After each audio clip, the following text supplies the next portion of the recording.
Non, merci mes chers collègues. Alors j'ai réfléchi à écrire cette intervention en écriture inclusive. J'ai commencé, j'ai renoncé, ne préférant vous épargner. Alors je pourrais vous dire à quel point cette écriture exclut plutôt qu'elle ne rassemble, à quel point elle rend difficile, voire impossible la lecture pour les personnes ayant des difficultés d'apprentissage ou des handicaps cognitifs.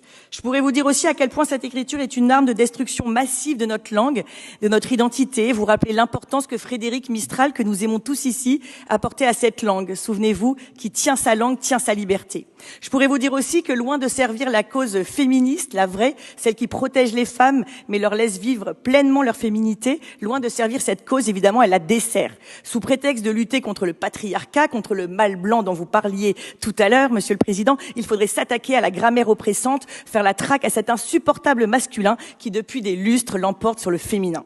Mais finalement, je préfère vous rappeler ce que vous savez déjà, j'en suis sûre, Monsieur le Président, que les chantres de cette écriture inclusive sont les mêmes qui n'aiment pas le Tour de France, qui n'aiment pas les sapins de Noël, la chasse, la pêche, la patrouille de France, Michel Sardou, Miss France, le barbecue et Alain Delon. Ce sont les mêmes qui pensent que la police tue et que le burkini vaut mieux que le bikini. J'ai choisi mon camp, le bikini de Brigitte Bardot.